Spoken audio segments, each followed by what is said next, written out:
वाहिगुरु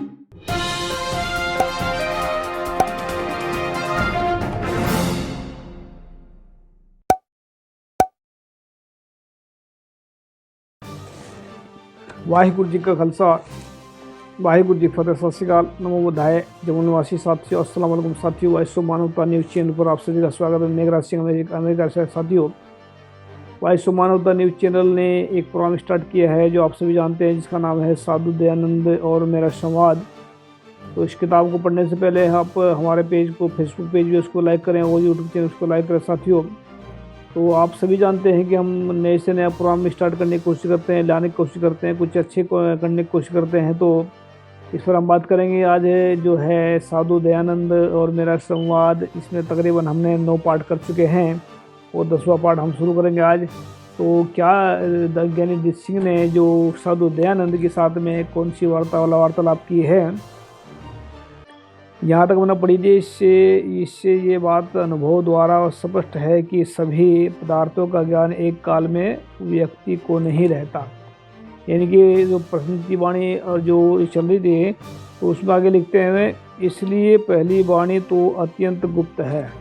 यानी कि पहली वाणी जो है अत्यंत गुप्त है तथा उसका ज्ञान उसके आधार पर स्थूल शरीर का अंतकरण को भी नहीं रहता। यानी कि जो अंतकरण जो होता है, मतलब उसको नहीं होता। दूसरी वाणी को पसंती है, दूसरी वाणी जो पसंती है वह उद्भव संस्कार का नाम है। इसका तात्पर्य यह है कि जब किसी नमित आधार को लेकर ये स्वाभाविक रूप में ही कोई विचार हृदय से उद्भूत हो जाता है, तब उसका नाम पसंती वाणी माना जाता है। यानी कि ये बहुत गहरी बात है। पसंती वाणी उससे पहले जो है कुछ और थी उससे। तो ये जो है इसमें लिखते हैं कि ये बात सबके लिए अनुभव सिद्ध है कि व्यक्ति एकांत में बैठकर हो रही तथा होने वाली बातों का चिंतन अपने मन में करता रहता है। सही बात है कि जो आदमी कई बार हो चुकी हैं, कई बार होने वाली बातें हैं, उसको मन कभी इंसान का शांत नहीं होता। जिस दिन शांत हो गया उस दिन अच्छा काम करेगा, जिस दिन शांत नहीं हुआ उस दिन सब भटकता रहता है और चलता रहता है। मन बड़ा शैतान की पूंछ है। तो आगे लिखते हैं इसमें, जो सूक्ष्म रूप से चिंतन मन करता रहता है, जो सूक्ष्म रूप होता है, इस पसंती वाणी, इसे पसंती वाणी कहते हैं। तीसरी वाणी है मध्यमा। इसका अर्थ है बीच वाली। जब पसंती वाणी को सूक्ष्म चिंतन के उपरांत वाणी अपने मनोरथ को प्रकट करने के लिए कंठ की ओर अग्रसर होती है, तब मध्यमा वाणी कहलाती है। जैसे मतलब आप सभी ने देखा होगा कि हम कोई बात बोलना चाहते हैं किसी को और अचानक से नहीं बोल पाए उसको, तो कंठ तक तो आ जाती है बात, मुंह तक आ जाती है, लेकिन उसको बोल नहीं पाते। इसको कहते हैं मध्यमा वाणी। तो मध्यमा वाणी जो है उसको बोलते हैं। मध्यमा शब्द रूप में प्रकट होने से पूरे कंठ तक पहुंची हुई वाणी का नाम है। और इस कई बार कहता है कि उस वक्त को कहना चाहता था, उस बात को कहना चाहता था, परंतु बात कंठ में ही अटक रही है। यही मध्यमा वाणी है। तो जैसे कि मतलब किसी को कोई गाली निकालना चाहता है, अचानक रोक लेता है, तो फिर उसको मध्यमा कहते हैं। इस वाणी का मतलब ये है, बोल जो है ना अंदर से आ रहे हैं, या उसको कोई बोल नहीं पाया, उसको कहते हैं मध्यमा वाणी। चौथी है बैखरी वाणी। बैखरी वह कहलाती है जिसे मनुष्य अपने शब्दों में बोलकर प्रकट करता है। वाणी शब्द रूप में मुख, द्वार, बाहर वातावरण में बिखर जाती है। जैसे कि हम बोल रहे हैं, जो भी बात कर रहे हैं, अपने मन से कोई बातें करते हैं और बहुत सारी बातें हैं। जैसे गाली दे दी किसी ने, वो तो निकल कर बाहर और दूसरे के कानों में चली गई, या कानों में चली गई, या लिख दी गई कहीं पर कहीं जाकर, तो उसको कहते हैं मध्यमा, मतलब बैखरी वाणी। तो मतलब बैखरी का मतलब अखरों से लिखी हुई या बिखर गई या मुंह से निकली हुई, जो मतलब निकली वाणी, उसको बैखरी वाणी कहते हैं। जब मनुष्य किसी के ऊपर अपने मन के उद्गार प्रकट करना चाहते हैं तो वह शब्द रूप वाणी का आश्रय लेता है। छोटे छोटे वर्ण शब्दों का रूप धारण करते हैं तथा शब्द वाक्य बनते हुए प्रकट होते हैं। यही बैखरी वाणी है। इस बात को प्रत्येक व्यक्ति मानता है कि अक्षरों का समुदाय पद है तथा पदों के समुदाय को वाक्य कहते हैं तथा वाक्य ही मिलकर कथा कहानी का रूप धारण करते हैं। जैसे बहुत सारी किताब लिखते हैं तो वो भी अक्सर लिखे जाते हैं, तो ऐसे वाक्य ही मिलकर के इसमें कथा कहानी का रूप धारण करते हैं, जिससे व्यक्ति रेखा के रूप में लाकर कागज पर लिख देता है। वही एक पुस्तक या धर्म ग्रंथ बन जाता है। परंतु जब इन चारों को देखकर एक तो बैखरी वाणी तो अक्षर रूप की को बिखरी हुई है उसे पाते हैं। इस प्रकार वेदों के मंत्र 52 अक्षरों के द्वारा बोले गए हैं। वे अक्षर ही मिलकर पद बने हैं तथा पद मिलकर वाक्य बने हैं या मंत्र बने हैं। इससे स्पष्ट होता है कि वेद प्रापसंती तथा मध्यमा वाणियाँ नहीं रहे बल्कि बैखरी वाणी रूप है। तो इन्होंने सिद्ध किया कि भाई जो वेद है वो किसी ब्रह्मा के लिखे नहीं है, किसी के द्वारा लिखे गए हैं, हाथ से लिखे गए हैं। जो उसके दिमाग में बात आई है कैसी है तो मतलब अंदर तक नहीं रही, वो बाहर आ गई है। इसका मतलब है कि किसी के द्वारा वो लिखे गए हैं। अब प्रश्न इतना है कि बैखरी वाणी अक्षरों के द्वारा उच्चारण के बिना नहीं बोली जाती, क्योंकि जब तक अक्षरों का उच्चारण नहीं होता तब तक कोई पद या वाक्य नहीं बनेगा।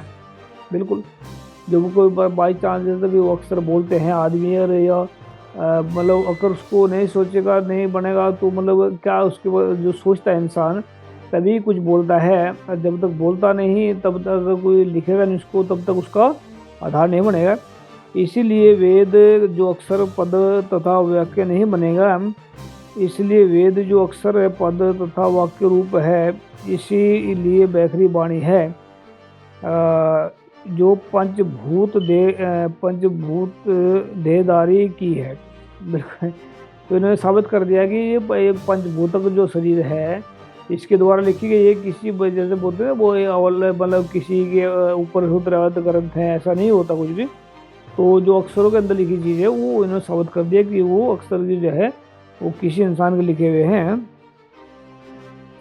इसलिए ये अक्षरों वाली वाणी के उच्चारण के लिए किसी देहधारी की आवश्यकता है, क्योंकि नियम यह है कि संस्कृत के अक्षरों के उच्चारण के लिए उनके उत्पत्ति या उच्चारण स्थानों की आवश्यकता है।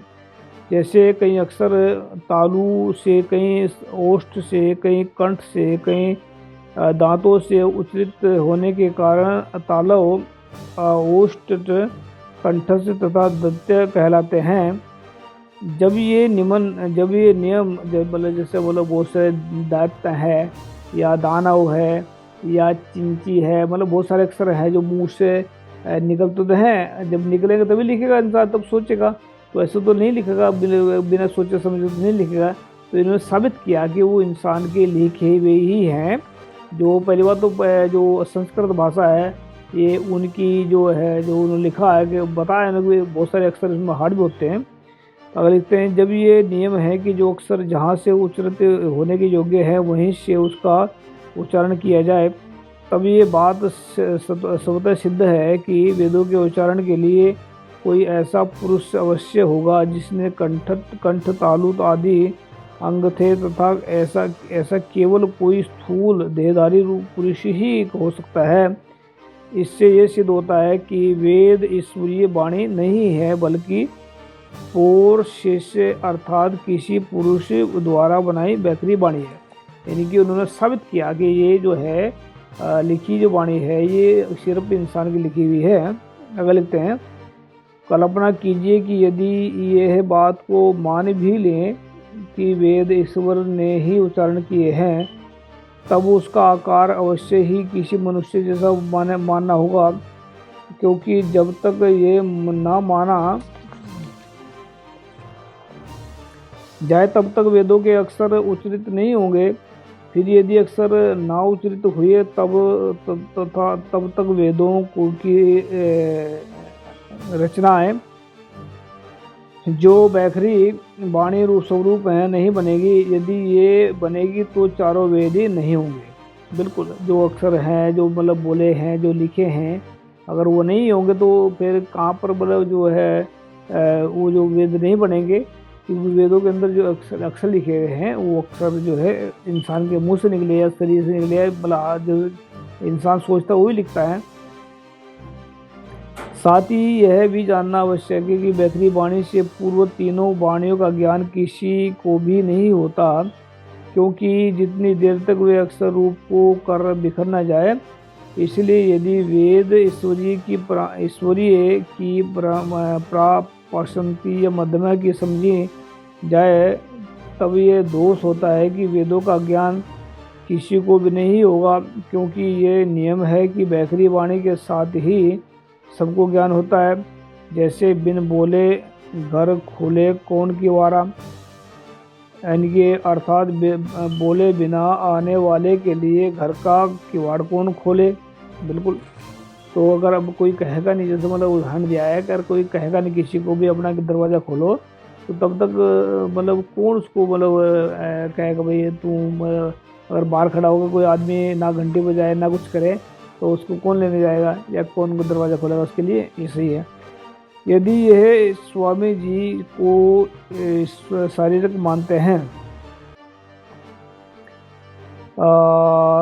तथा वेदों को बैखरी वाणी सिद्ध करते हैं, तब यह दोष आएगा कि ईश्वर की भी घट और पद की भांति साकार हो जाने से नाशवान हो जाएगा तथा शारीरिक होने के कारण सृष्ट उम्री आदि विचार से युक्त तथा पंच कलेशों वाला माना जाएगा। इसके अतिरिक्त एक और बड़ा भारी दोष ये आएगा, यानी कि तर्क पर तर्क इतने तर्क कर रहे हैं, ये जो बता भी रहे हैं, ऐसी बात नहीं है। जो स्वामी जो ज्ञानी देव सिंह है उनकी बात को पकड़ करके उसको साबित भी कर रहे हैं, बता भी रहे हैं। आगे लिखते हैं, माना जाएगा कि इसे एक अतिरिक्त और भारी दोष ये आएगा कि जब सब दुष्य मान नाशवान होने के कारण ईश्वर भी नाशवान हो जाएगा। इससे नित्य अमर आदि जो ईश्वर के गुण हैं वे सब दूर हो जाएंगे। इसका फल ये होगा कि ईश्वर वेदों की रचना करते करते स्वयं को भी नष्ट कर बैठेगा तथा जीव जैसे पद को धारण करेगा। तो इन्होंने साबित कर दिया कि ईश्वर की वाणी नहीं है, ये सिर्फ आज भी कहते हैं लोग ईश्वर की वाणी है, लेकिन ईश्वर की नहीं है, वो तो इंसान की उन्होंने साबित कर दिया है। यदि ये दोष से डरते हुए ईश्वर को अकाय शरीर रहित मानेंगे तब उसके कंठ तालु आदि नहीं होंगे। यदि ये ना हुए तो वेदों के अक्षरों का उच्चारण नहीं होगा। यदि अक्षरों का उच्चारण भी नहीं हुआ तो तब ना तो वेद बनेंगे तथा ना ही उनका ईश्वर ही सिद्ध होगा। इसलिए दोनों युवतियों ने इसे मेल ना खाने के कारण ईश्वर किसी प्रकार भी वेदों का रचयिता नहीं है। इसलिए अंत में यह मानना पड़ेगा कि वेदों का रचयिता कोई व्यक्ति ही है, ईश्वर नहीं। यानी कि उन्होंने उसकी बात चल रही थी उनके सामने स्वामी दयानंद जी के, तो दोहरा उबे पाज रजू अहे प्रतिवादी गल माहे जाते दो ही प्रकार देते वेद सिद्ध हुए नाहे। यानी कि इसका अर्थ बोल रहे हैं, इन्हें दोहरा है इसका अर्थ ये है कि उबे पाज रजू ने इधर कुआ उधर खाई। यानी कि स्वामी के सामने में कहीं खड़ा कर दिया कि भांति स्वामी जी को अब दोनों और कठिनाई है, क्योंकि यदि ईश्वर को देहधारी मानेंगे तब वह अंतिम हो जाएगा तथा यदि अकाय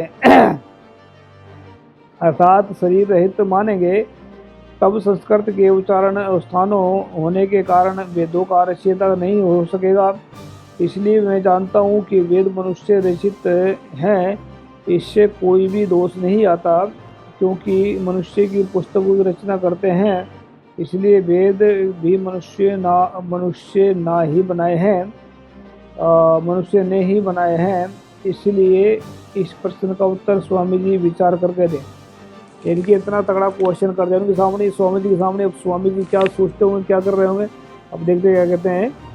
सुनकर दोहरा लिखते हैं, सुनकर चक्र स्वामी ने फेरा मेरी ओर, चारों पर ही भी भेजता देखो कैसे मोर, चोरों चोरों पर भी भेजता देखो कैसे मोर, मेरे सारे कथन को लपटा पलटा ऐसे ढंग, सुनने वाले हो गए इस पर बेहद ढंग।